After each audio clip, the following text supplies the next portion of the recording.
Oke, Oke, bismillahirrahmanirrahim.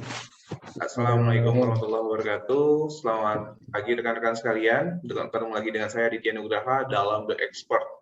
Tamu kita The Expert kali ini adalah seseorang yang luar biasa. Saya menyebutnya luar biasa karena perjalanan karirnya beliau, kemudian dari pindah negara ke negara lain sampai dengan saat ini beliau menorehkan prestasi di dalam dan luar negeri. Sampai akhirnya saat ini beliau bekerja di salah satu perusahaan besar di Qatar, dan lebih lengkapnya nanti beliau akan ceritakan perjalanan beliau seperti apa. Beliau berasal dari Surabaya, dan hari ini dan kesempatan kali ini dalam The Expert kita akan menggali pengalaman beliau dan apa saja sih perjalanan beliau sampai beliau menjadi seorang reliability expert yang bisa menularkan ilmunya ke kita. Beberapa kelas di kami, di Continuous Improvement Academy, beliau yang melit langsung, bahkan beberapa sertifikasi juga kita bantu untuk mendampingi, dan apa saja yang beliau akan sampaikan dalam kesempatan kali ini, tentunya pengalaman-pengalaman beliau dalam menjalani sebagai seorang reliability specialist di beberapa negara. Halo Mas Fahmi. Halo Mas Adit, sorry tadi masih unmute. Siap. Unmute-nya. Ya, Bentar. Assalamualaikum warahmatullahi wabarakatuh. Waalaikumsalam warahmatullahi wabarakatuh. Gimana kabarnya? Alhamdulillah sehat. Gimana di Qatar nih? Iya, lagi panas nih, lagi Wow. apa namanya panas-panasnya nih ya bulan Juni ya, sekitar bulan Juni sampai September biasanya kalau di Iya. Middle East ini apa namanya naruh telur di luar aja mungkin udah matang Matang ya. ya? Iya. Matang banget. Iya, waktu itu juga sempat umroh tuh lumayan 50 derajat waktu itu. Wow, kaki Bulan apa itu? pecah-pecah. Waktu 4 tahun yang lalu lah. 4 tahun yang lalu. Oke. Iya, itu di bulan Mei Juni kan. Iya Udah benar. panas banget tuh, luar biasa. Iya. Oke, Mas Fahmi, Oke, gimana sip. nih perjalanannya? Sudah ada di Qatar aja ya. Waktu itu kita ketemu masih Mas Fahmi di Oman ya, dan sekarang di Ya. Qatar. Mas Fahmi, boleh cerita sedikit dong profilnya Mas Fahmi sampai sekarang ini, mulai dari karir pertama di mana, kemudian sampai dengan sekarang ini berkarir di negeri orang, di Qatar sebagai senior reliability engineer. Seperti apa sih perjalanannya Mas Fahmi? Oke. Ya, insya Allah saya ceritakan secara runut. Cuman apa namanya? Kadang mungkin ada kelupaan juga. Ya nanti di feedback lagi. Siap. Ya. Jadi ya semua itu alhamdulillah bukan karena keberuntungan saya, bukan karena kepintaran saya, tapi insya Allah itu karena jalan dari Allah ya. Ya, jadi saya lulusan bachelor degree dari Teknik Mesin ITS. Itu apa namanya setelah lulus dari Teknik Mesin ITS tahun 2007, 5 tahun ya. Jadi bukan termasuk orang yang pinter. Bukan termasuk orang yang pinter. Jadi 5 tahun juga saya menghabiskan waktu bachelor degree di ITS. Di tahun 2007 saya lulus. 3 bulan kemudian alhamdulillah dapat pekerjaan di konsultan condition monitoring serta konsultan asset management. Ya, nama perusahaannya MTS, Maintenance Total Solution, PT MTS Indonesia. Ada sister company-nya juga namanya Tiara Vibrasindo. Nah, dari sana sih saya banyak mengenal tentang reliability, tentang asset management.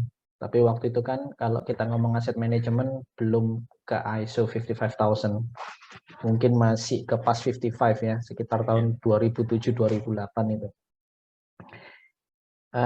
Saya juga kenal vibrasi di sana, kenal condition monitoring, tapi waktu itu ya taunya ya mungkin vibrasi, infrared, terus sedikit tentang ultrasound device ya. Tahun itu sudah mulai apa namanya mulai muncul tentang ultrasound device. Nah, setelah dari MTS atau Tiara Vibrasindo ya waktu itu Saya pindah ke PT Kaltim Primakul. KPC ya? KPC di Sangatta. Nah, Iya. saya pegang fixed asset sebagai maintenance engineer, bukan reliability. Yeah. Reliability ada section sendiri. Jadi di sana saya sebagai maintenance engineer tentang bertanggung jawab terhadap fixed asset. Jadi kalau di mining ini ada dua aset, mobile asset sama fixed asset. Jadi saya yang fixed asset. Waktu itu responsible terhadap konveyor. Kita dulu KPC itu punya konveyor terpanjang di dunia. Iya. Saya lupa panjangnya, sekitar 25 kilo mungkin ya. Saya lupa lah. 13 kali. Ya, nggak ingat saya. Soalnya kan letaknya juga lumayan di dalam ya, di Sangatta tuh kita. Benar. Makanya punya konveyor panjang banget tuh. Kalau udah trouble luar biasa tuh. Itu terpanjang di dunia itu. Maintenance-nya berat banget deh. Untuk konveyor sepanjang itu. Terus saya juga responsible terhadap power plant di KPC. Jadi kita punya kecil aja sih 2 kali 5 megawatt steam power plant, power station. Tapi ya kalau kita ngomong power station itu nggak ada bedanya antara besar dan kecil, semuanya maintenance-nya sama. Jadi tinggal gimana kita mengadop konsep maintenance, either breakdown, PM, PDM. Nah itu tergantung policy dari perusahaan ya. Sebelumnya minta maaf ini kalau ngelihat saya kok agak genit pakai headset pink. Nah ini punya anak saya ini. Saya nggak punya. Jadi ya udahlah, yang ada dipakai aja. Nggak apa-apa. Di KPC saya sebagai maintenance engineer. Saya 3 tahun di sana, menghabiskan waktu di KPC sebagai maintenance engineer untuk fixed asset. Alhamdulillah belajar banyak tentang mechanical secara fisik, seperti bearing, gimana caranya memaintain konveyor, big equipment ya. Karena kalau kita ngomong mining ini equipmentnya giant banget ya, kayak iya, gede banget. Overstack, nggak tahu, saya udah lupa banyak nama-namanya, udah terlalu lama ninggalin mining. Kalau power nih lumayan agak inget lah ya, kayak steam turbine, generator, kondensor, ya kayak gitu-gitulah, boiler ya lumayan. Karena terakhir waktu di KPC itu saya pegang power station. Lumayan lama juga, 1,5 tahun atau 2 tahun di power stationnya. Lumayan besar ya skupnya ya waktu di KPC ya berarti ya. Iya, lumayan pencakupannya lumayan besar. Nah, setelah dari KPC, alhamdulillah saya dapat panggilan pekerjaan di Chevron Indonesia Company untuk bagian IDD, Indonesia Deepwater Development ya. Wah. IDD ini departemen gengsi banget tuh. Departemen paling mewah lah di Chevron. Iya. Saya setahun di sana di Chevron, tapi kita kan konsultan ya di sana. Cuman memang departemennya Mas Fahmi tuh gengsinya luar biasa tuh. Bener. Paling mewah.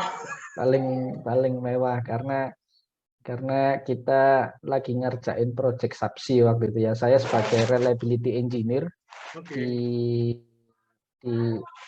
project itu, kita namain mega capital project karena memang nilainya, value-nya gede banget. Besar banget ya. Ya, jadi ada Bangka, ada Kendalo, ada Gehem waktu itu. Berarti di pusat dong ya, Mas Fahmi ya? Di pusat, di Sentral Senayan, Mas. Oh, iya. Sentral Senayan. Nah, itu benar-benar pengalaman yang tak terduga, karena ya gimana ya, dari mining yang notabene maintain plant, conveyor plus power station, terus pindah ke oil and gas, itu benar-benar saya harus belajar. Shiftingnya luar biasa tuh, shifting. Ya, apalagi itu subsea kan ya. Jadi saya benar-benar belajar lebih dari awal sering tanya teman-teman tentang prosesnya oil and gas, tentang subsea itu sendiri. Nah, kebetulan ada teman-teman baik lah di Chevron lah, alhamdulillah nggak bisa saya sebutkan satu persatu, baik itu lokal maupun ekspat. Beliau banyak mengajarkan saya tentang proses di oil and gas. Tapi kalau untuk reliability program ya nggak beda-beda amat, nggak jauh-jauh amat. Cuman ya memang kalau Chevron ini reliability approach-nya benar-benar sudah mature banget. Alhamdulillah saya juga banyak belajar. Dan satu hal yang menarik waktu saya di Chevron itu, saya nggak hanya mempelajari reliability approach-nya Chevron, tapi saya juga berusaha untuk menggali, maksudnya gimana ya Chevron itu mendevelop reliability program, reliability system mereka semature itu gitu loh.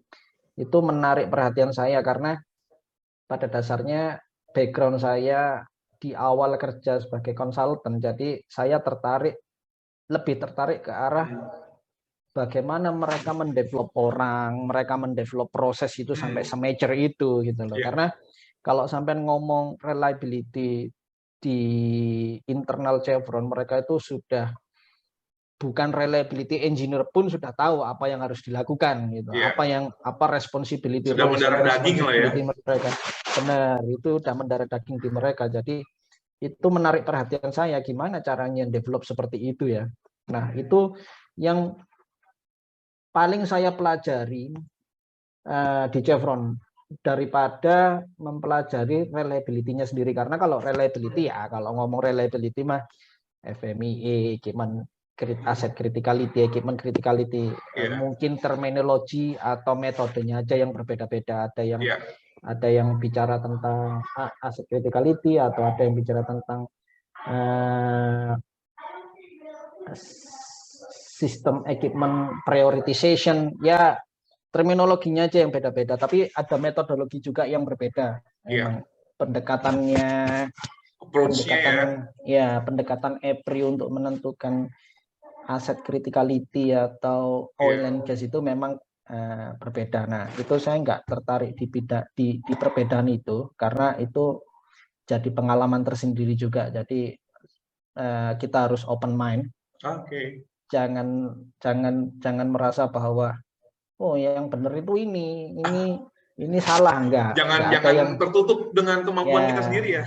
Benar, jangan terbawa situasi masa lampau, fanatik, tapi sebaiknya kita pelajari dan perbedaannya apa, kelemahan dan kekuatannya apa di masing-masing. Itu yang menarik buat saya, satu. Yang kedua ya seperti yang saya katakan tadi,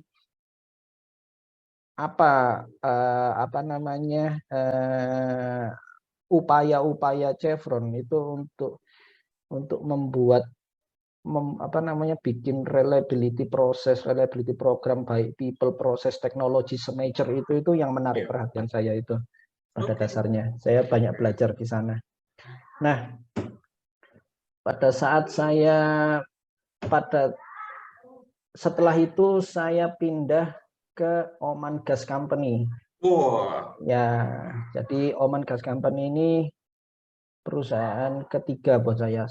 Perusahaan keempat. Yang pertama belum saya sebutkan. Saya pernah bekerja sebentar banget di manufacturing company, tapi saya nggak bisa sebutkan namanya. Cuman saya nggak terlalu senang di manufacturing. Jadinya bukan nggak terlalu senang karena apa ya? Tapi ya mungkin bukan jiwa saya di sana. Jadi cukup saya Mas Fahmi. Saya anak pabrik. 12 tahun di pabrik. Oke, alhamdulillah. Tapi pasti ada ilmunya lah, karena kalau banyak banget. Bener. Hanya memang beda ya, challenge-nya beda. Ya, mungkin itu bedanya. Nah, jadi Oman Gas Company ini perusahaan keempat buat saya. Jadi saya pindah ke Oman Gas Company pada saat pertama kali saya datang di Oman Gas Company, mereka bahkan nggak bisa membedakan antara reliability. Apa itu reliability, apa itu availability. Jadi sebagai senior reliability engineer waktu itu, saya harus bekerja keras untuk Ngasih membangun pemahaman. orang dulu, Ngasih benar, pemahaman. memberikan pemahaman, membangun orang dulu ya. Jadi Ya. kan kalau kita membangun sesuatu, membangun sistem di perusahaan atau suatu organisasi itu kan ada 3 hal yang harus kita apa namanya Perhatikan ya. kita perhatikan ya, 3 elemen, katakanlah people, proses, sama teknologi ya. Jadi saya selalu memulai dengan people karena kalau people-nya sudah di brainwash, dipindah jalur pemikirannya dari bad practice menuju ke best practice. Nah, itu nanti dari alurnya dari gampang. biasanya ya, dari biasanya ya di best benar. practice. Dari biasanya menuju ke best practice, terus apa namanya, kita sependapat, kita sepemikiran, namanya di bahasa Inggrisnya mungkin single line of sight. Wah, ini udah, nah jadinya gampang untuk mendevelop sesuatu. Nah, baru setelah itu proses masuk ya. Jadi prosedur dan skalanya itu bisa didiskusikan gimana baik buruknya. Nah, setelah itu baru kalau sudah prosedur atau proses ini sudah mature, baru kita tingkatkan lebih advance lagi gimana caranya menggunakan teknologi untuk apa namanya, untuk memudahkan kinerja atau pekerjaan kita sehari-hari gitu ya. Nah, sekarang kan banyak IoT apa ini, nggak tahu saya, banyak hal digitalisasi itu dan skalanya teknologinya banyak banget ya. Memang itu membantu, tapi ya juga dipilah-pilah juga lah ya, mana yang memberikan value, benefit atau value, optimum value ke kita. Nah, itu jadi 3 faktor ini kita harus develop, tapi nggak bisa berbarengan ya. Jadi kita harus punya roadmap. Jadi tahun 2013 saya gabung Oman Gas Company. Sebelum gabung itu dari Chevron, shiftingnya atau masuknya melamar saja, atau Mas Fahmi ada informasi dari teman? Saya lupa ngelamar apa enggak, tapi yang saya ingat jam atau 11 malam. Diambil. Saya lupa waktu itu ngelamar apa enggak ya, tapi jam 11 malam saya ingat saya ditelepon sama HR-nya Oman Gas. Jam 11 malam waktu Indonesia itu sudah ngelindur, waktunya jam goblok lah ya, jam goblok, jam ngantuk. Itu nah, ditelepon mereka katanya ngadain interview campaign di Indonesia sama Malaysia. Tanggal sekian sampai tanggal sekian, saya lupa tanggalnya. Nah, apakah saya tertarik untuk ikut interview sebagai reliability engineer? Langsung saya jawab, oh ya jelas dong, gimana nggak tertarik ya, kan pindah abroad gitu kan. Peluang. Nah, kebetulan kakak saya juga waktu itu sudah duluan kerja di luar negeri. Maksudnya ya memang kakak saya nggak pernah kerja di Indonesia, memang kerjanya di luar negeri. Jadi ya motivasi apa ya. Nah, salah satu. Jadi ya udahlah, oke, saya mau, saya sanggup. Jadi ini terus waktu saya tutup telepon, ini beneran enggak ini? Jam 11 malam ya? Jam 11 malam ini beneran apa bohongan? Ini kan waktu itu kan banyak apa ya, penipuan. Banyak hoax, banyak prank penipuan kan ya? Iya, banyak banget. Bener. Nah, akhirnya ya udahlah, positif dulu aja lah. Toh di Indonesia yang jadi pemikiran positif saya, nggak ada permintaan duit, nggak ada permintaan yang aneh-aneh. Saya cuma disuruh datang di waktu itu di Hotel Marriott untuk mengikuti interview. Nah, udahlah, apa salahnya? Udahlah, datang aja. Iseng-iseng berhadiah kan? Oh iya, betul. Itu kalau nggak salah hari Sabtu atau hari Minggu ya interviewnya ya, saya lupa. Saya datang interview, saya jawab pertanyaan semuanya lancar, dan kebetulan yang menginterview saya ternyata manajer saya di Oman Gas. Nah, sebulan setelahnya saya diterima, alhamdulillah. 2 bulan setelahnya saya dapat visa, berangkat bulan Juli, setelah anak kedua saya lahir. Jadi Masya Allah. rezeki anak kedua. Alhamdulillah. Yang waktu pindah Chevron itu rezeki anak pertama. Jadi 6 bulan setelah anak saya lahir, saya dapat Chevron. Kebetulan istri saya waktu itu kerja di Pertamina Indramayu Oh, di oke. Balongan. Nah, saya di KPC jauh-jauhan, ketemu Wow. sebulan sekali, berat banget kan? Iya. Waktu dapat Chevron ya benar-benar alhamdulillah. Jadi makanya itu bukan karena saya pinter tadi kan sudah saya katakan kuliah saya aja 5 tahun. Ih. Tapi bukan juga keberuntungan, itu yang namanya Usaha. barokah dari Allah. Nah, Amin, seperti amin. itu. Nah, pindah Omangas pertama kali ya kaget juga ya. Kaget juga karena kok nggak ngerti tentang reliability, nggak bisa membedakan apa itu availability, reliability. Jadi orang mengatakan bahwa reliability itu ya availability, padahal ya beda gitu kan. Beda. Terus satu, yang kedua, sebagai senior reliability engineer, satu pertanyaan yang selalu ditanyakan ke saya waktu pertama kali adalah apa skopmu, apa job responsibility-mu. Sampai saya bingung jelasinnya itu gimana, jelasinnya reliability ini hewan apa. Basically-nya aja masih belum paham. Benar. Nah, akhirnya ya sudah, itu yang saya bangun, people. Saya kasih training dari saya sendiri atau saya datangkan trainer dari luar, karena untuk buy-in itu kan harusnya memang kita datangkan trainer dari luar, karena kalau dari saya, siapa kamu? Kamu bukan siapa-siapa. Orang baru lagi saya kan? training orang baru, belum terbukti apa-apa, udah ngasih training, memang apa yang kamu bicarakan itu benar apa enggak. Ya, itu kan masalah buy-in ya. Jadi ya udah, saya datangkan trainer dari luar. Nah, kebetulan alhamdulillah manajer saya waktu itu namanya Mansur Al-Abdali. Wah, ini top leader lah, maksudnya leader mind, yang gimana? Iya, orangnya open mind ya, terbuka Open untuk bisa. mind, suportif dan energik juga. Ya, suportif banget beliau, benar-benar top leader lah.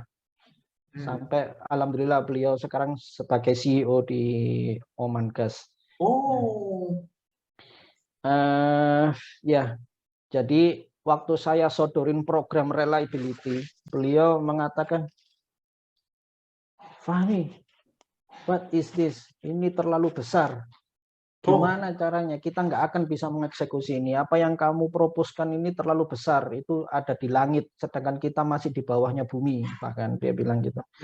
Tapi yang saya katakan ke beliau adalah, iya memang reliability itu besar dan luas banget.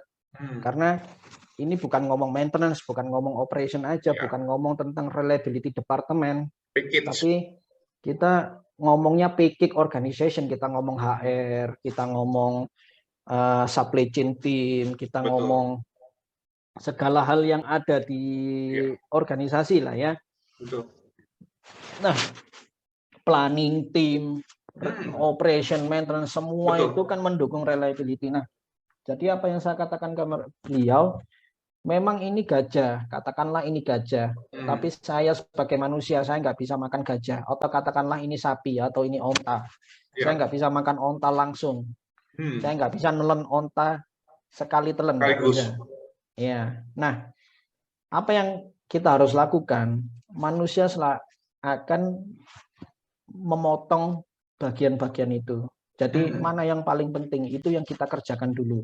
Nah, itulah yang harus kita roadmap-kan. Tahun ini saya potong bagian ini, tahun depan saya potong bagian ini, tahun ketiga, tahun keempat, tahun kelima. Nah, sampai tahun keberapa itu jangan dibatasi sampai 5 tahun semuanya harus terdevelop. Itu tergantung kemampuan dari perusahaan kan. Ya, menyerapnya seperti apa ya? Menyerapnya seperti apa, budgetnya gimana, itu harus dipertimbangkan semua kan. Nah, itu yang saya lakukan. Baru beliau ngeh dan paham dan alhamdulillah, beliau katakan gitu, alhamdulillah ternyata kamu punya plan. Oh ya jelas dong, masa makan onta nggak punya plan ya mati sendiri gitu kan. Kan yang penting itu juga nantinya setelah terdevelop sustainability. Nah, oke, kita mulai develop satu persatu, kita mulai dari people, diskusi dengan orang, kita mulai diskusi, kita kasih presentasi, kita kasih training ke mereka, baik offline and online training program, ya. Oke. Nah, setelah mereka paham apa itu reliability, sedikit paham tentang role and responsibility mereka tentang reliability. Nah, dari sini baru saya bikin prosedur-prosedur. Oke. Prosedur, proses dulu ya, proses reliability dulu saya bikin. Mulai dari top level vision, KPI, menghubungkan. Jadi reliability ini kan menghubungkan antara operation maintenance dengan vision dan misi perusahaan yang didevelop oleh petinggi-petinggi organisasi ya. Nah, itu gimana cara kita menghubungkan itu? Nah, memfasilitate untuk continuous improvement satu hal, tapi gimana caranya kita juga mendevelop proses yang holistik antara operation, maintenance, reliability, integrity team, sama HR, sama planning team, sama supply chain team. Supply chain ini kan kita punya inventory, kita punya apa namanya warehouse, kita procurement ini betul. harus bersinergi, semuanya harus bersinergi. Nah, gimana caranya mendevelop itu dalam satu proses untuk mendukung reliability? Bukan mendukung saya sebagai reliability department, bukan. Tapi mendukung, jadi bukan bicara kepentingan lah ya. Bukan bicara kepentingan, tapi bicaranya aset. Betul. Bicaranya aset reliability. Nanti tujuannya kan ujung-ujungnya aset reliability kan? Iya. Karena kalau kita punya reliable asset, maka profit perusahaan akan meningkat. Nah, itu tujuannya di sana. Nah, kita develop KPI, kita punya piramid KPI. Oke. Dari company profit sampai ke level bawah. Jadi dan itu kita visualkan di board. Jadi setiap bulan tahu bahwa mana yang bikin KPI itu turun, itu mulai dari atas di cascade ke bawah sampai ke bawahnya sendiri akan kelihatan mana yang harus diperbaiki. Ingat, KPI kan tidak untuk menghukum orang, tapi mana yang harus diperbaiki. Nah, itu satu. Yang kedua, setelah proses terdevelop, baru saya develop prosedur. Prosedur itu lebih ke arah secara detail. Gimana cara melakukan gimana cara melakukan equipment criticality, gimana cara melakukan atau asset criticality, gimana cara melakukan RCM, FMEA, terus bad actor, RCA, root cause analysis itu gimana caranya melakukan, terus operator driven reliability atau first line maintenance itu kita develop prosedurnya. Setelah sekian lama dan kita rasa sudah mature bahwa kita sudah melakukan proses itu, dulu waktu pertama kali kita sudah develop prosedur, kita melakukan semua hal itu di Excel, Mas Adit. Berat banget karena manual ya. Segitu kan besar itu Mas Fahmi. Besar banget effortnya ya, dan kita terbatas reliability engineer cuman 2 orang, bahkan pernah 1 orang cuman saya. Jadi ya pusing banget lah mengelola semua hal itu di Excel, itu pusing banget kan. Nah, setelah kita melihat bahwa kita mature enough nih prosedur kita, orang kita juga sudah mature enough dalam menyikapi reliability, bahkan di koridor-koridor mereka sudah bicara tentang reliability. Kadang ada yang berdebat, no, that is reliability, it's not availability, atau no, that is availability. Sudah paham ya, ya. Jadi mereka udah paham. At least mereka bisa berdebat waktu itu ya. Nah, akhirnya di tahun 2016 kita masuk ke teknologi, develop teknologi. Jadi kita adopt teknologi, digitalisasi di RCM, FMEA, first line maintenance untuk operator, terus generate KPI itu otomatis, nggak perlu Excelan lagi, semua otomatis, dan sampai di tahun 2020 semua itu sudah terdigitalisasi. Jadi operator kita ambil data pakai handheld device, maintenance kita ambil data pakai handheld device, jadi nggak ada paper lagi. Jadi semua data itu masuk ke satu platform, betul. Ya, satu platform teknologi. Terus bisa kita sebagai reliability bisa melakukan analisa di komputer kita aja, kita nggak perlu minta telepon operator aku. Pokoknya real time ya, kita dapat ya. Real time, jadi proses data dari lapangan itu juga sudah masuk di platform kita. Namanya platformnya APM, Asset Performance Management. Condition monitoring data juga masuk di sana, jadi kita bisa analisa aset itu lebih mudah. Ya.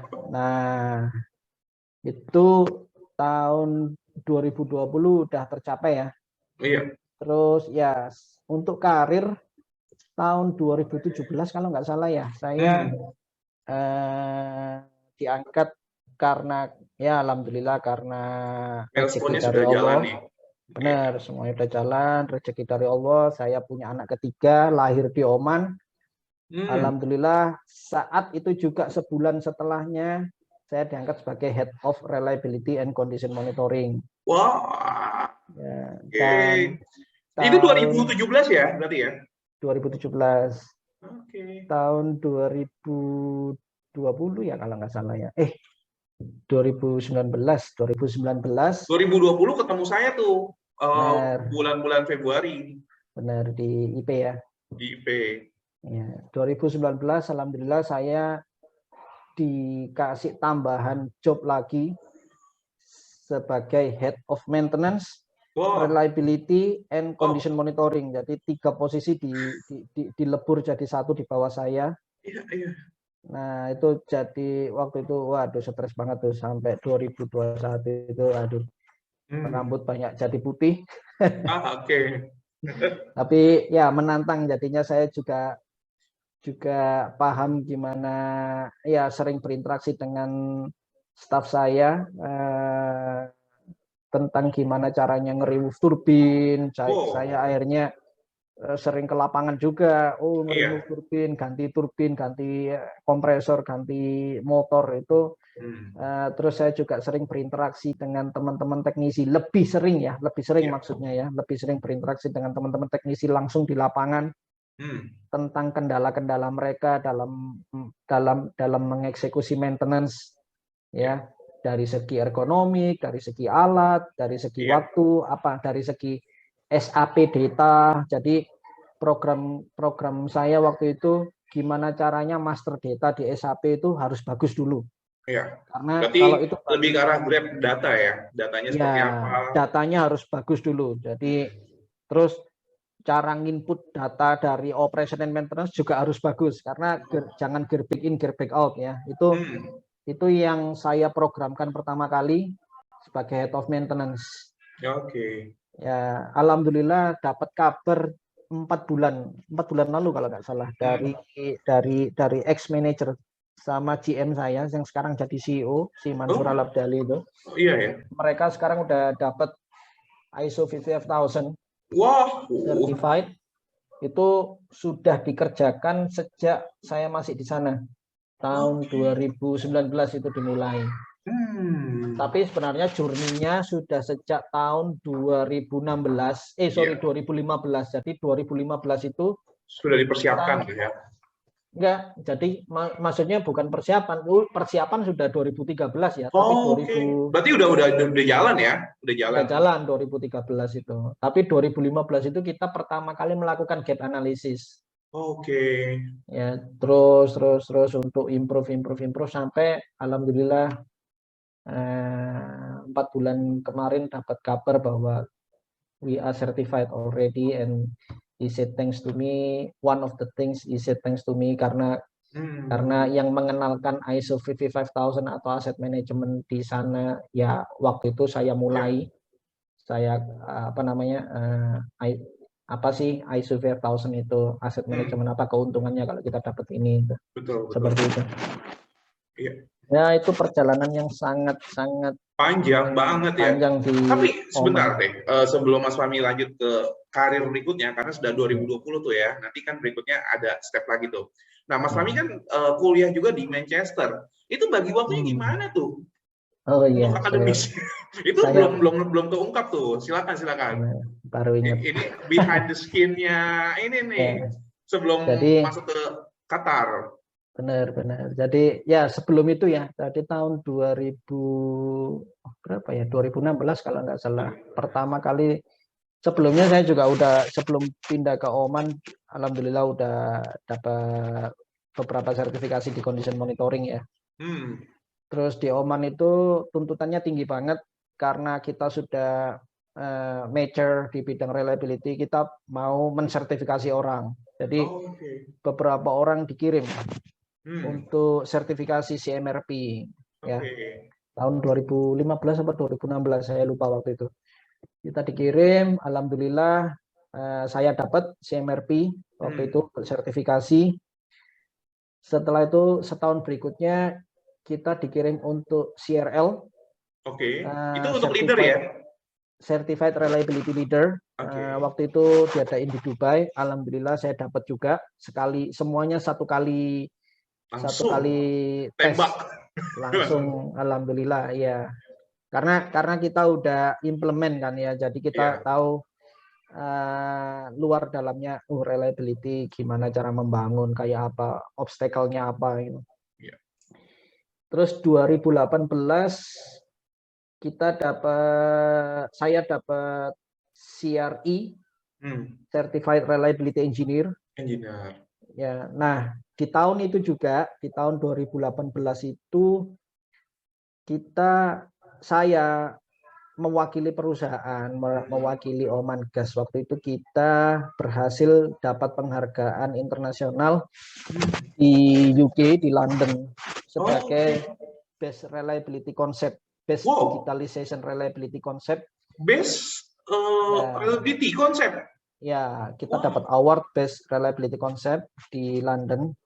Jadi waktu itu saya sama satu tim saya, orang Pakistani, kita develop abstrak bareng-bareng, terus kita kirim, terus saya presentasiin di London, di UK. Alhamdulillah waktu itu kita dapat award sebagai champion di bidang industrial, di industrial reliability ya, di industrial infrastructure reliability. Nah, yang menilai waktu itu salah satunya si Terence O'Hanlon. Wah, beliau langsung menilainya berarti? Iya, beliau langsung, salah satu jurinya ya Terence O'Hanlon, beliau yang langsung nilai. Nah, alhamdulillah kita jadi Oman Gas jadi terkenal karena kita udah develop ini, kita punya sistem ini, proses ini, itu dan segalanya, banyak orang tahu tentang itu. Ya. Tahun 2017 ya ini yang saya mulai, saya kepingin punya master degree. Tapi kan saya nggak bisa langsung ya, jadinya online ya, distance learning selama 3 tahun. Jadi kesulitannya 2017 sampai 2020 ini bikin stres juga. Seperti yang saya katakan tadi kan, saya dapat tambahan tugas sebagai Head of Reliability, Head of Maintenance, Head of Condition Monitoring, masih harus nyelesain kuliah. Dan pas banget ya, 2017 ya semuanya ya. Dan kita saya masih punya keluarga, punya anak kecil lah, itu berat banget ya. Itu situasinya stres banget. Tapi alhamdulillah dukungan istri saya, terutama anak-anak saya juga paham gimana stres bapaknya, gimana pressure bapaknya dari pekerjaan, dari kuliah. Ya alhamdulillah lah, itu dukungan dari mereka semua juga. Dan tahun 2020 alhamdulillah saya pas lulus tepat waktu, alhamdulillah juga dapat merit. Ya, padahal waktu itu targetnya udah langsung lulus. Ya, alhamdulillah. Atau targetnya ya asal lulus aja lah. Tapi alhamdulillah dapat merit juga. Wah. Tapi waktu yang di UK di Manchester itu kan memang khusus reliability ya? Ya, Reliability Engineering and Asset Management ya. Oke. Jadi title-nya apa namanya MSc. Topiknya ya Reliability Engineering and Asset Management. Nah, itu luas banget. Benar. Luas banget karena reliability ini kan dibagi dua hal ya kalau menurut saya. Reliability secara implementasi itu yang sering diadopt oleh industri. Ya. Jadi kayak implementasinya reliability FMEA, RCM, Equipment Criticality atau SCRP dan skalanya itu. Pokoknya mainan di industrial lah ya, yang biasa kita pakai ini. Mainan di industrial, tapi juga kalau di Manchester ini, di University of Manchester ini mereka juga menerapkan reliability engineering. Jadi mengajarkan reliability engineering, cara ngitung reliability, performance aset. Nah, itu jadi backbone-nya kuat juga di reliability engineering-nya tersebut. Benar, itu kan pakai data statistik, gimana caranya menjustifikasi bahwa insya Allah dalam 1 tahun ke depan ngebul Mas Fahmi. Benar. Apalagi waktu itu tahun 2018 ditambah CRI itu sertifikasi paling susah itu. Paling menjemukan. Ya, jadi mungkin teman-teman nih, teman-teman di expert nih banyak yang nanya, kenapa sih Mas Fahmi leaders dulu baru engineer? Jadi engineer di sini bukan berarti engineer yang artinya di Indonesia ya, teman-teman. Jadi engineer di sini lebih ke arah backbone-nya. Jadi kalau kita bicara engineer ini lebih ke arah why-nya. Jadi perhitungannya, kenapa lu harus FMEA-nya, backbone-nya. Nah, ini nih yang membedakannya. Mungkin Mas Fahmi sedikit singgung nih untuk yang kenapa sih di engineer ini harus diperdalam lagi, harus lebih kuat lagi ketika di Manchester. Kenapa waktu itu terakhir saya ambil CRI, sebelumnya CRL atau CMRP, terus terang aja, CRI paling susah. Iya. Daripada ketiga yang lain ya, di antara ketiga yang lain maksud saya, CRI ini paling susah. Saya belum pede waktu itu. Saya pede ambil CRI karena di Manchester kita juga diajarkan tentang reliability engineering, kalkulasi itu. Nah, baru saya pede. Oke, saya ambil. Jadi apa sih reliability engineering itu maksudnya? Nah, itu perhitungan-perhitungan statistik kayak Weibull, normal distribution, terus apa namanya, Weibull eksponensial, gimana caranya kita nemuin beta. Tapi kan selama ini kalau di training yang diberikan kan betanya itu udah jatuh dari langit, betanya sekian. Tapi nggak tahu kenapanya, nggak tahu tuh. Nah, gimana cara mendapatkan beta kan nggak tahu. Nah, kalau di Manchester itu kita diajarkan gimana caranya kita cari beta, data apa yang diperlukan, gimana cara ngelola datanya untuk dapat beta. Dari beta bisa dapat reliability performance. Parameter apa yang harus diperhatikan? Nah, parameter apa yang harus diambil? Nah, itu diajarkan di Manchester gitu kan, satu. Yang kedua, apa namanya, kita bisa tahu artinya beta lebih mendalam. Itu ya waktu saya master degree di Manchester ya. Terus katakanlah ada vibration analysis gitu ya. Kalau di training kan ya pokoknya kayak gini munculnya unbalance. Kalau kayak gini munculnya misalignment. Nah, kalau di sana itu lebih ke arah oke, saya punya time waveform, gimana caranya dapat data time waveform ini seperti apa sih? Terus mengkonversi time waveform ke spektrum analisis itu seperti apa? Maksimumnya seperti apa? Itu diajarkan di sana. Nah, terus single plane, dual plane balancing manual ya, nggak pakai komputer. Pakai software ya. Pakai software itu kita diajarkan juga. Nah, untuk Weibull juga kita diajarkan cara ngitung manualnya itu seperti apa. Nah, kalau di training kan ya pakai software ya, at least Excel gitu. Excel paling basically-nya Excel lah paling enggak. Ya pakai ANOVA atau apa. Tapi kalau di Manchester enggak, kita diajarkan manualnya dulu seperti apa, terus kalau kamu mau pakai software ya terserah kamu, tapi kita harus menguasai gimana cara ngitung manualnya gitu. Nah, jadi kita bisa tahu bahwa di lapangan kita bisa tahu bahwa oh ini datanya seperti ini, oh berarti kita cara mengolahnya harus seperti ini dan segalanya untuk mendapatkan aset performance reliability-nya seperti itu. Oke, menarik banget ya. Iya. Oke, jadi tadi di Manchester sudah 2017 itu bagian 3 tahun lumayan peak, lumayan tight, lumayan padat banget ya Mas Fahmi ya. Nah, selesai 2020 apa yang selanjutnya seperti apa? Di 2020 alhamdulillah waktu itu saya sudah nggak jadi head of, saya dijadikan sebagai maintenance coach atau maintenance advisor di Oman Gas, atau waktu itu sudah jadi OQ Gas Network karena kita dilebur. Jadi seluruh oil and gas company di Oman dilebur jadi satu, yang ada ini ya, ada sahamnya dari pemerintahan Oman itu dilebur jadi satu sebagai OQ, company-nya namanya OQ. Oke. Nah, waktu itu saya jadi maintenance advisor atau maintenance coach. Dan di tahun jadi saya waktu itu keliling-keliling. Bantu-bantu tuh ya. Ke site, keliling fasilitas untuk menganalisa ya apa sih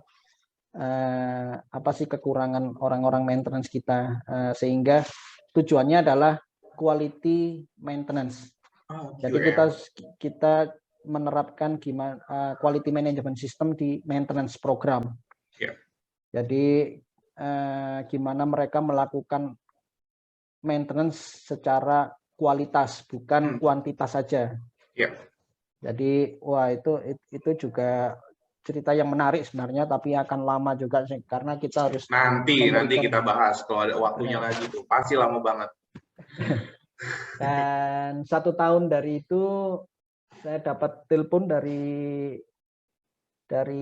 teman bahwa alhamdulillah perusahaan yang sekarang katanya membutuhkan untuk pekerjaan reliability di project ya, di Mega Capital Project.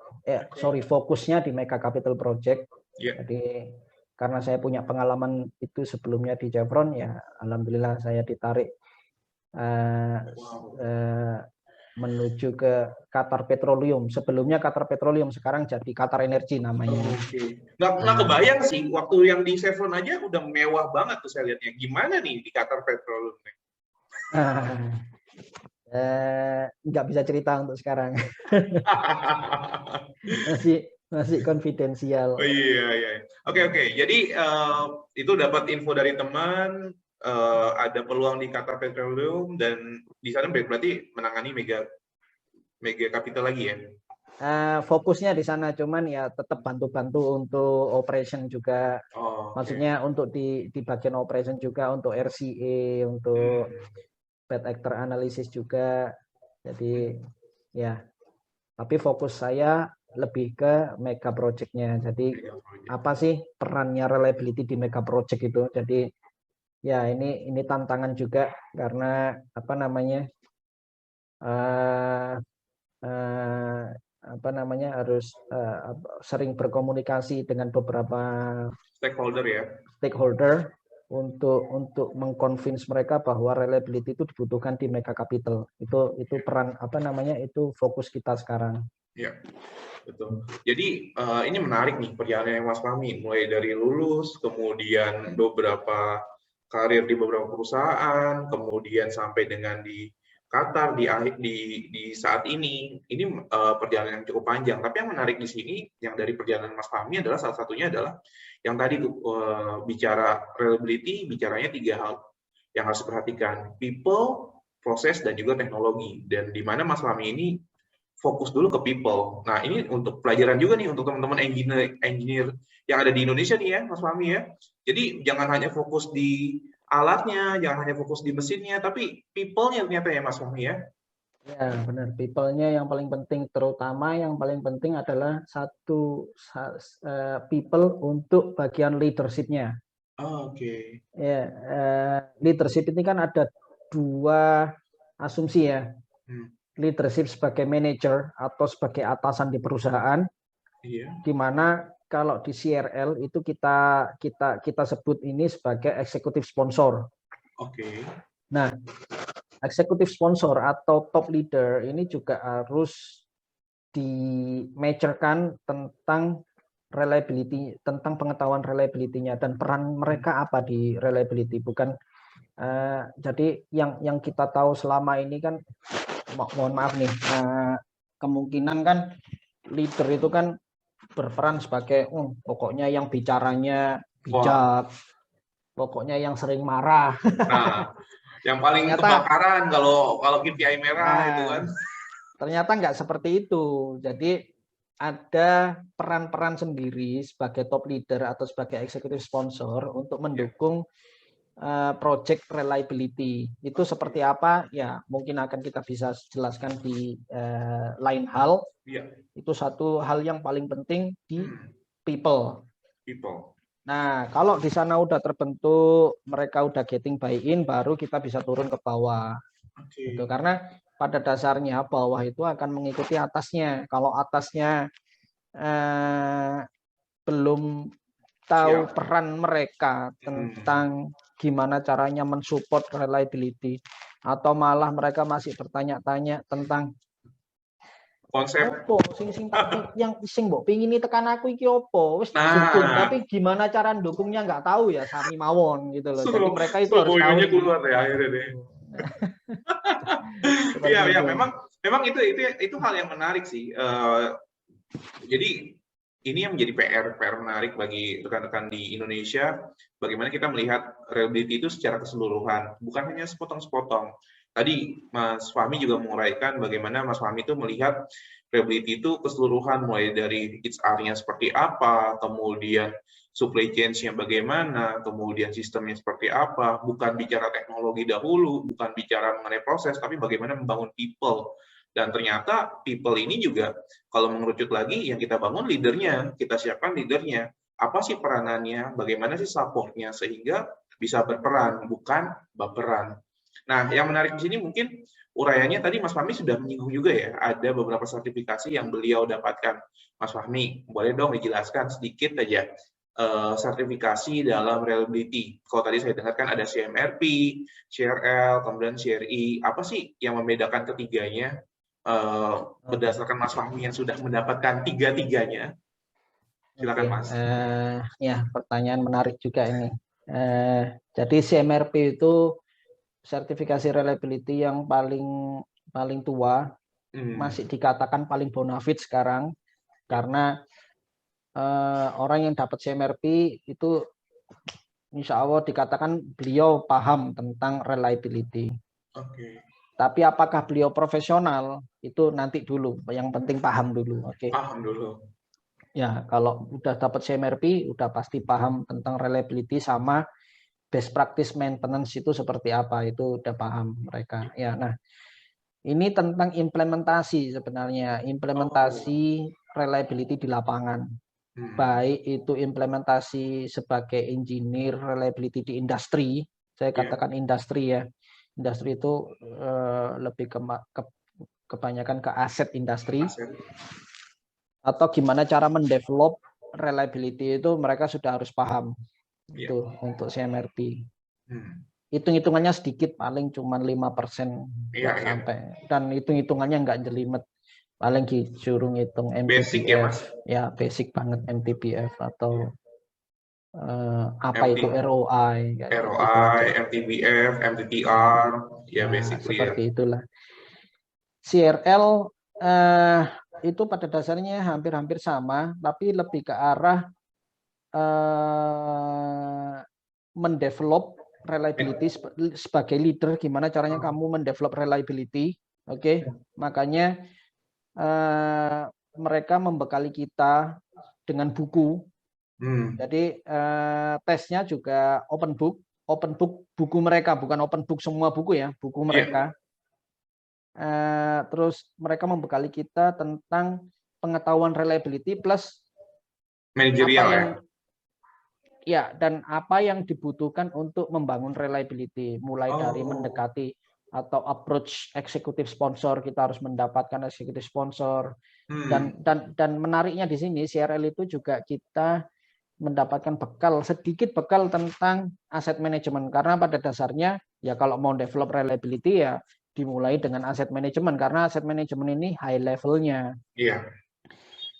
Kalau namanya aset manajemen ya, tapi jangan keliru, ini bukan cara memanage aset ya. Ini cuman high levelnya, minimum requirement di atas lah ya, level ya, atas. di atas sebagai payungnya untuk mendevelop reliability program ya.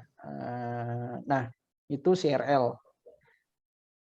Hitung-hitungannya nggak ada, paling cuman hitung-hitungan. Iya. Hitung-hitungan Karena lebih ke arah bagaimana mendevelop aplikatif tadi ya. Ya, aplikasi, lebih ke arah aplikasi, mendevelop reliability itu harus dari gimana, seperti apa, terus apa yang harus dilakukan, itu CRL ya. Ya. Tapi ya karena sampean sebagai leader ya, jadinya sama mereka juga harus dibekali dengan pengetahuan tentang reliability secara awareness tadi. Ya. Oke. Nah, tapi kalau CRI ini pemahaman engineering-nya memang benar-benar kuat, mulai dari FMEA, RCM, equipment criticality, terus yang saya katakan tadi Weibull, pokoknya semua hal statistik itu sampai harus paham tentang failure rate, tentang apa itu nggak ngerti saya. Berarti dengan kata lain kalau CRI ini lebih ke arah desain, backbone-nya, kemudian how to desain kita punya performance, lebih ke arah sana ya berarti ya? Benar, jadi itu banyak dipakai oleh perusahaan-perusahaan manufaktur sebenarnya, ya, untuk menjustifikasi bahwa produk mereka itu reliable, layak untuk dijual ke pasar. Ya, terus salah satunya juga gimana caranya menentukan warranty. Nah, sampean kan beli HP, beli laptop ya, dapat warranty itu mereka bukan sembarangan, udahlah kasih 1 tahun aja gitu ya, 5 tahun. Itu enggak seperti itu ada pengujiannya, ada perhitungannya. Dari pengujian itu dapat data, terus datanya diolah, dapat kalau saya kasih warranty 2 tahun ini masih aman buat saya. Seperti itu. Masih aman karena apa? Reliability itu probabilitas. Nggak ada yang bisa memastikan. Jadi pasti ada yang rusak sebelum 2 tahun. Gitu loh. Tapi persentase kerusakannya sudah diperhitungkan. Seperti itu, sudah diperkirakan. Luar biasa ya. Jadi itu 3 sertifikasi dan teman-teman nih pastinya harus paham. Jadi kalau tadi Mas Fahmi bicara CMRP adalah lebih ke arah doing, bagaimana melakukannya, bagaimana menerapkannya. Kemudian bicara CRL adalah bicaranya bagaimana membangun fundamental, bagaimana menggerakkan tim sampai dengan dapat sponsor untuk bisa menjalankan program, dan CRI lebih ke arah bagaimana kita mengetahui nih engineer ini lebih ke arah why, bagaimana kita memikirkan perhitungan, desain dan lain-lainnya. Nah, kalau mau jadi satu semua, tapi masih ditambah plus, ambil S2 yang di Manchester itu. Wow. Ya, itu udah mencakup semua CMRP, CRL, one package ya. Ya, tapi masih di plus. Masih plus. Tapi kan yang menarik di sini kan nggak bisa hanya kita belajar hanya literatur kan. Tentunya pengalaman itu membuktikan. Bahkan saya pun pernah mengikuti ujian CMRP, di mana CMRP kalau kita bicara ujian sertifikasi CMRP itu kebanyakan ya memang studi kasus, bukan bicara hafalan apa itu FMEA, apa itu root cause analysis, enggak, lebih banyak mereka studi kasus, dan itulah yang membedakan sertifikasi mungkin kita bicaranya di Indonesia sama di internasional. Jadi mereka lebih banyak bedah kasus, dan bahkan kalau tadi Mas Fahmi bilang CRL open book, ya open booknya kalau studi kasus ya mau apa yang harus dilakukan, lebih ke arah bagaimana logika nalar kita, kemudian bagaimana kita menghadapi pengalaman tersebut ya Mas Fahmi. Iya, karena kan pertanyaannya 125, 2 jam kalau nggak salah ya. Kalau sampai open book nggak paham tentang reliability ya habis juga. Dan itu sempat kejadian di saya. Jadi sampai ke nomor 70 saya masih ingin meyakinkan bahwa pengetahuan saya dengan buku ini matching gitu ya. Jadi dari nomor 1 sampai nomor 70 saya banyak baca buku waktu di exam. Maksudnya buka buku untuk meyakinkan. Tapi setelah ngelihat kok waktunya tinggal 30 atau 40 menit lagi, lupa waktu itu saya. Orang sebelah saya udah nomor sekian, saya masih nomor 70. Persetan sama buku lah. Tak jawab sama logika sama experience saya aja lah. Ya, pengalaman saya jawab ya, saya udah merasa mungkin nggak lolos ini karena waktu itu saya udah nggak punya waktu untuk ngelihat buku lagi ya. Tapi alhamdulillah lolos juga, maksudnya pas juga ternyata. Iya, betul. Bahkan kan terakhir yang kita bersama di salah satu BUMN ya, bicara CMRP juga bicaranya implementasi ya Mas Fahmi ya, bukan hanya bicara top sertifikasinya, kemudian hanya fokus mencari sertifikat, bukan. Jadi lebih ke arah apa nih yang bisa kita lakukan, bukan hanya CMRP-nya, tapi bagaimana dampak terhadap organisasinya. Karena yang paling penting itu pengalaman Anda untuk mendevelop sehingga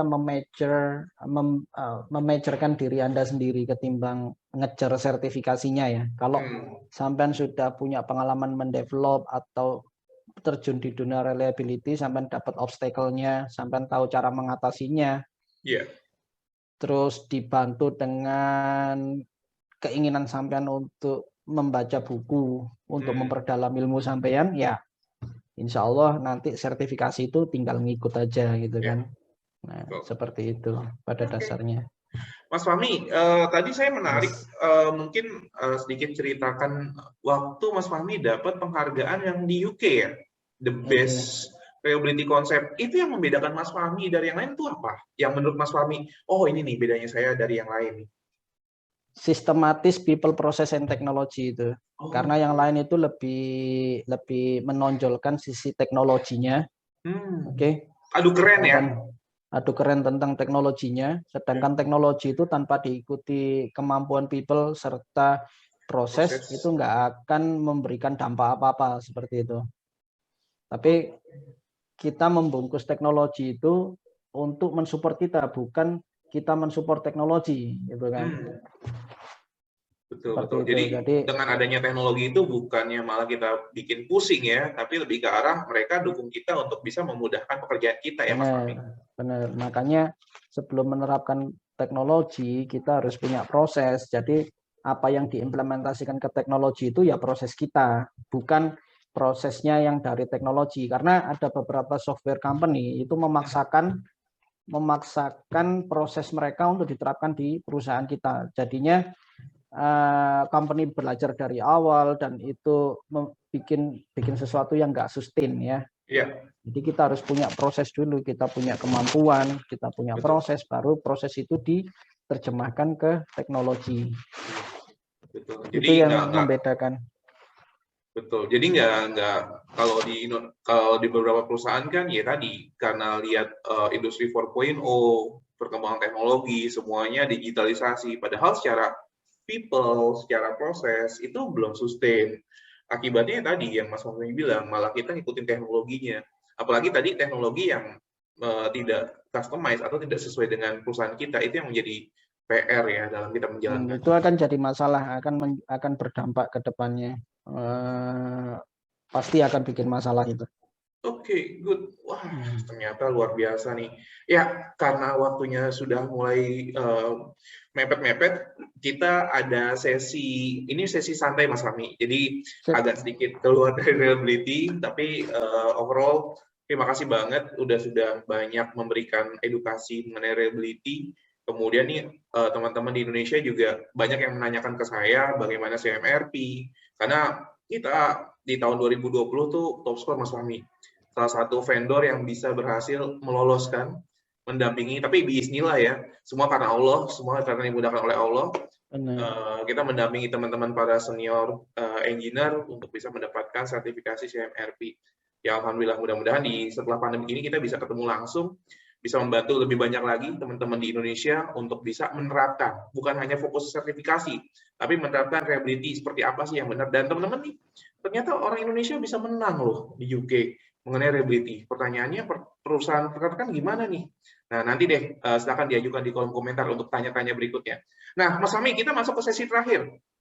Sesi terakhir ini pertanyaan santai, jadi dijawabnya nggak berdasarkan buku-buku. Tapi sebelumnya silakan. Jadi sebenarnya saya sepakat sama sampean. Pada dasarnya misi saya itu bukan untuk meloloskan orang untuk CMRP. I don't care for CMRP or CRL or CRI sebenarnya. Cuman lebih ke arah gimana caranya mereka paham dulu tentang reliability, mengimplementasikan sendiri. Betul. Sehingga sertifikasi itu mengikuti, seperti itu yang saya inginkan ya. Seperti ISO 55000. Nah, pada dasarnya ISO 55000 itu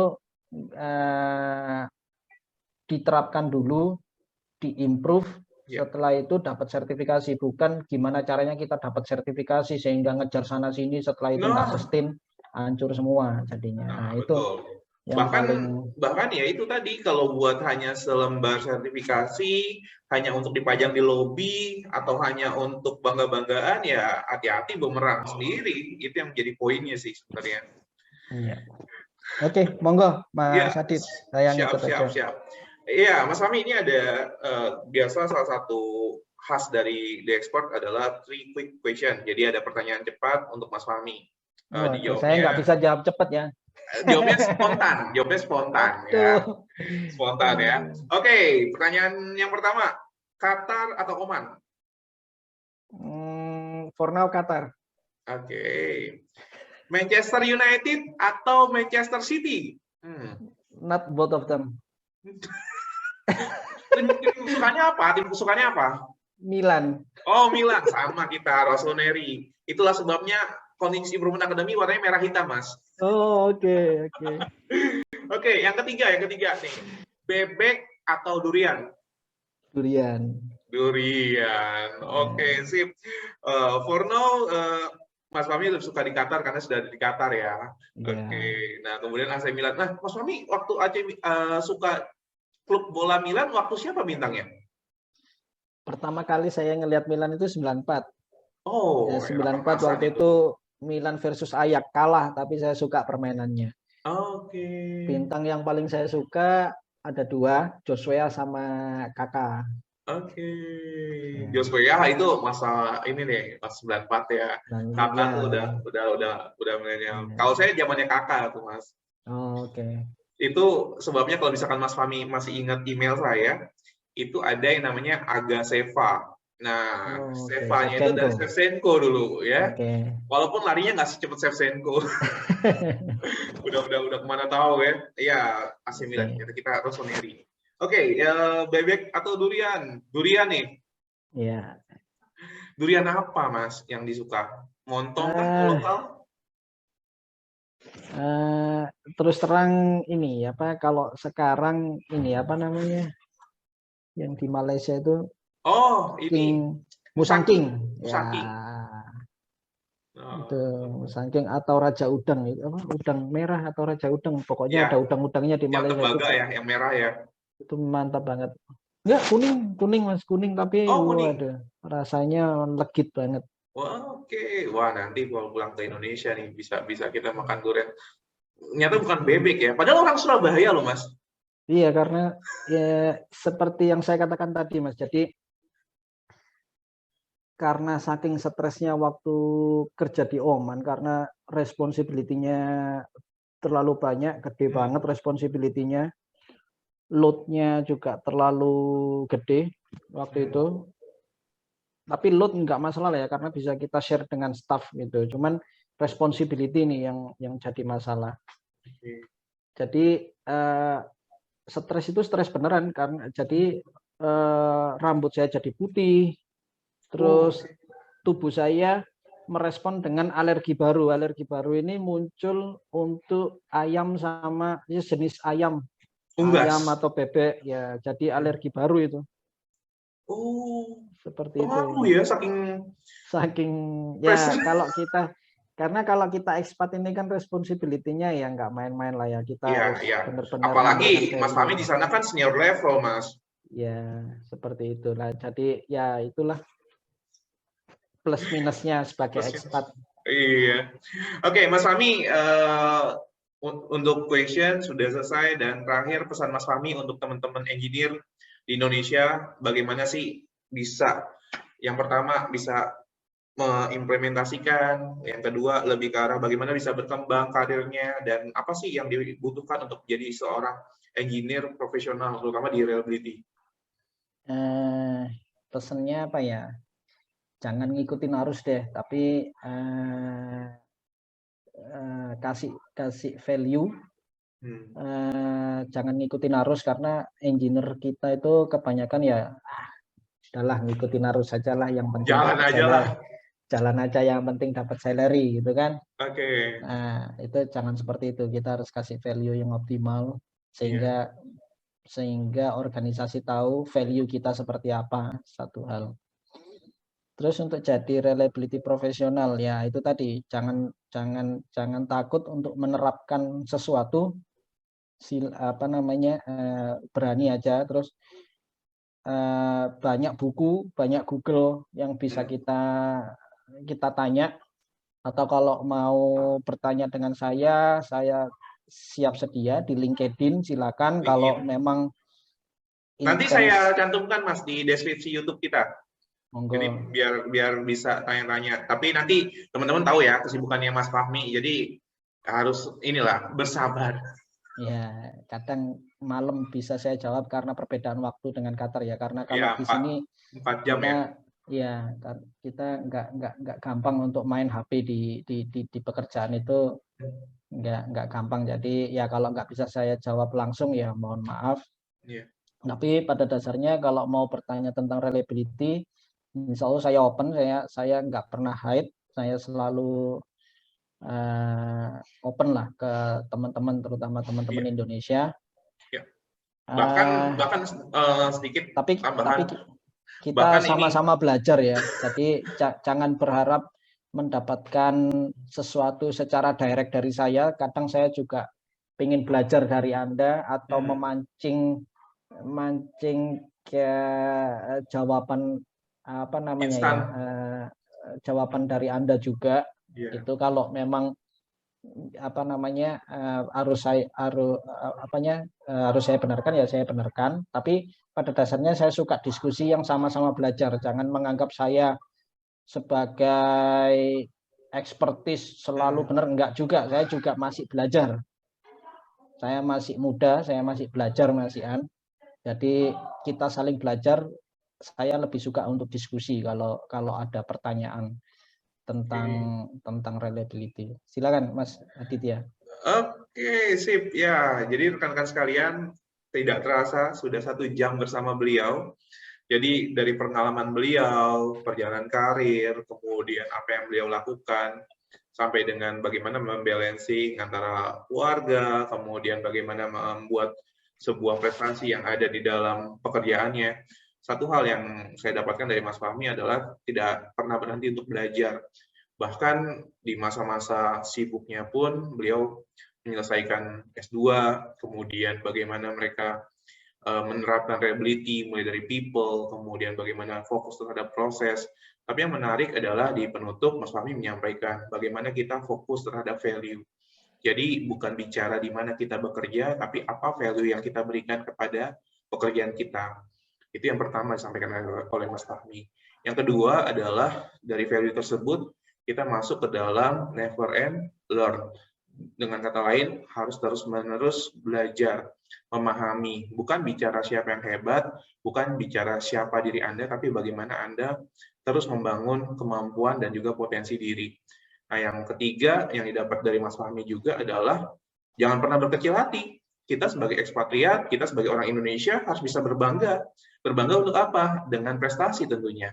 Buktikan bahwa kita sebagai engineer, sebagai seseorang yang mempunyai value, kita bisa bersaing dengan dunia luar maupun global. Dan kebetulan Mas Fahmi, saya saat ini sedang mendampingi salah satu, bukan startup ya, teknologi yang bergerak di bidang monitoring, reliability monitoring, tapi nanti kita akan bicara lebih lanjut. Jadi teman-teman di Indonesia tuh jangan pernah berkecil hati. Kalian bisa berkarir bukan hanya di Indonesia tapi di global. Contohnya apa yang dilakukan oleh Mas Fahmi. Mungkin itu saja untuk sesi The Expert kali ini. Mas Fahmi, terima kasih banyak atas waktunya. Sehat-sehat selalu. Salam buat keluarga. Berarti anak sekarang sudah 3 ya? Bisa. Alhamdulillah 3. Atau sudah nambah lagi? Enggak. Udah cukup 3. Salam, siapa tahu ada rezeki anak keempat ya. Salam buat keluarga, sehat-sehat selalu. Kita tunggu di Indonesia, dan untuk teman-teman nantikan kabar berikutnya. Kita akan jumpa dengan Mas Fahmi di Indonesia, tapi tentunya nanti akan kami berikan informasi lebih lanjut. Untuk itu ikuti terus channel YouTube kami dan ikuti juga web kami di www.cacademy.asia.